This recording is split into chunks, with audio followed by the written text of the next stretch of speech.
오늘 우리가 함께 나눠볼 이야기는요, 바로 사도행전에 나오는 바울과 실라의 정말 놀라운 이야기입니다. 이 이야기를 통해서 우리가 정말 힘든 고난에 딱 부딪혔을 때 뭘 붙잡아야 하는지 그 해답을 한번 찾아가 보려고 합니다. 여러분, 혹시 살면서 와, 진짜 너무 억울해서 밤에 잠도 설치고 가슴을 치던 그런 경험 한 번쯤은 있지 않으신가요? 나는 정말 아무 잘못도 안 했는데 오해를 받거나 변명할 기회조차 없이 그냥 당해야만 했던 그런 일들 말이에요. 이상하게도요, 즐겁고 행복했던 기억보다 이렇게 억울했던 기억이 훨씬 더 오래 그리고 아주 생생하게 남는 것 같아요. 왜 그럴까요? 아마 그 비참했던 감정, 그것 때문이 아닐까 싶습니다. 어떤 목사님이 이런 얘기를 하시더라고요. 중학생 때 복도에서 친구들이 축구를 하다가 선생님한테 걸려서 다 도망가 버렸대요. 근데 마침 자기가 딱 나타난 거죠. 그래서 영문도 모르고 선생님한테 뺨을 맞았는데 이게 30년이 지나도 잊히지가 않는다는 거예요.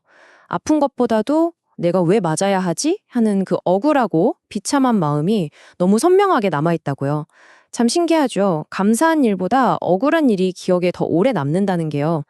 그런데 오늘 우리가 살펴볼 성경 속 인물들은요, 우리가 겪는 억울함과는 비교도 안 될 만큼 정말 수천 배는 더 억울한 일을 당한 두 사람입니다. 바로 바울과 실라인데요. 이 사람들은 정말 착한 일을 하고도 상상조차 못할 끔찍한 대가를 치러야 했어요. 자, 대체 무슨 일이 있었던 걸까요? 바울과 실라가 귀신에 들려서 점을 치는 한 여종을 만납니다. 이 여종의 주인들은 그녀를 이용해서 엄청난 돈을 벌고 있었죠. 한마디로 착취를 하고 있었던 거예요.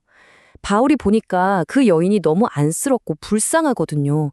그래서 예수님의 이름으로 귀신을 쫓아내서 온전하게 해줍니다.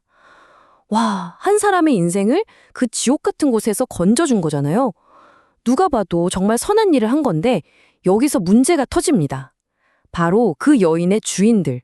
자기들 돈줄이 딱 끊겨버리니까 이 사람들이 분노한 거죠. 결국 이 주인들이 권력을 이용해서 바울과 실라를 고발하는데요. 제대로 된 재판 같은 건 있지도 않았어요. 그냥 사람들 앞에서 옷을 막 찢어 발기고 정말 심하게 매질을 합니다. 당시 로마의 매질이라는 게 살점이 뜯겨져 나갈 정도로 아주 잔인했다고 해요. 그렇게 온몸이 피투성이가 된 채로 감옥, 그것도 가장 깊고 어두운 지하 감옥에 갇혔습니다. 근데 이게 끝이 아니었어요. 발에는 착고라는 걸 채웠는데요. 이게 뭐냐면 다리를 억지로 쫙 벌려서 고정시키는 일종의 고문 기구예요. 캄캄하고 축축한 그 감옥 바닥에서 쥐랑 벌레는 기어다니고 몸은 옴짝달싹도 못한 채로 찢어진 상처의 고통을 그대로 견뎌야 했던 거죠. 정말 상상만 해도 너무 끔찍하지 않나요? 바로 이 지점에서 이 이야기의 흐름이 완전히 바뀝니다. 이렇게 가장 끔찍하고 가장 절망적인 바로 그 상황에서 아무도 상상하지 못했던 일이 벌어지기 시작해요. 한번 생각해 보세요. 만약에 우리였다면, 나라면 어땠을까요? 아마 하나님, 어떻게 저한테 이러실 수 있어요?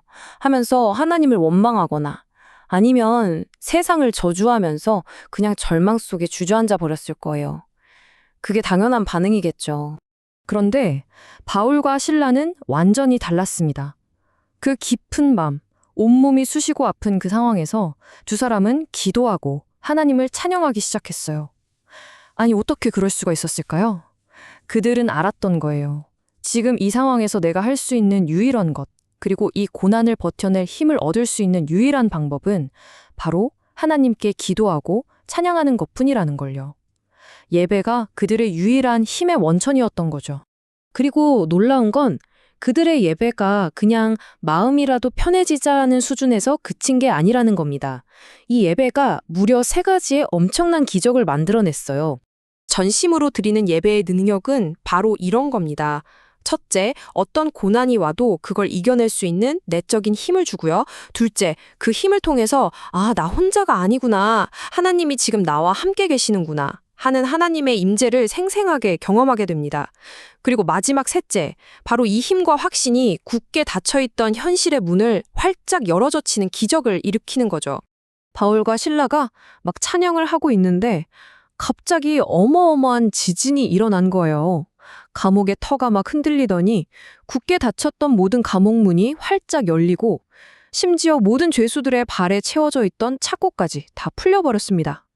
말 그대로 물리적인 기적이 일어난 거죠. 그런데 진짜 기적, 더 놀라운 기적은 따로 있었습니다. 죄수들이 다 도망갔을 거라고 생각하고 절망해서 스스로 목숨을 끊으려던 관수가 있었거든요. 근데 바울과 실라가 그 자리에 그대로 있는 걸 본 거예요. 그 모습을 보고 이 관수가 하나님의 압도적인 능력을 깨닫게 됩니다. 그리고는 바울 앞에 무릎을 꿇고 이렇게 묻죠. 제가 어떻게 해야 구원을 받을 수 있습니까? 결국 이 간수와 그의 온 가족이 구원을 받게 됩니다. 닫혔던 감옥 문이 열린 것보다 더 큰 기적, 바로 한 사람의 마음 문이 열린 기적이 일어난 겁니다. 자, 그렇다면 이 아주 오래전 이야기가 21세기를 살아가는 우리, 특히 힘든 시기를 보내고 있는 우리 청소년들에게 어떤 의미가 있을까요? 바울과 실라를 묶었던 건 눈에 보이는 쇠로 된 착고였잖아요. 근데 지금 우리를 꽁꽁 묶고 있는 착고는 뭘까요? 어쩌면 눈에 보이지 않는 것들일 수 있습니다. 미래에 대한 막연한 두려움, 끊임없이 머릿속을 맴도는 걱정들, 아니면 과거에 받았던 상처 같은 것들 말이에요. 때로는 외로움이나 무력감이라는 감옥에 갇힌 것 같고, 또 때로는 학업 스트레스나 힘든 친구 관계 때문에 매일매일 매를 맞는 것처럼 아프기도 하잖아요. 바로 그런 것들이 오늘날 우리의 착고인 셈이죠. 그래서 이 이야기가 우리에게 주는 핵심 메시지는 바로 이겁니다.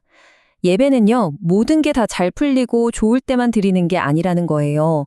오히려 내 삶이 너무 힘들어서 더는 못 버티겠다, 감당하기 어렵다고 느껴질 때, 바로 그때가 바울과 실라처럼 온 마음을 다해서 하나님을 예배해야 할 순간이라는 거죠. 그 예배의 자리를 지키는 사람만이 고난이라는 거센 강물에 휩쓸려 떠내려가지 않고 그 강을 무사히 건너갈 수 있습니다. 그래서 마지막으로 여러분 각자에게 이 질문을 던지면서 마무리하고 싶습니다. 지금 여러분의 발목을 꽉 붙잡고 여러분을 괴롭게 만드는 그 착고는 무엇인가요? 오늘 나눈 이 바울과 실라의 이야기를 통해서 그 단단한 족쇄를 풀어낼 열쇠를 우리 모두가 발견할 수 있기를 진심으로 바랍니다.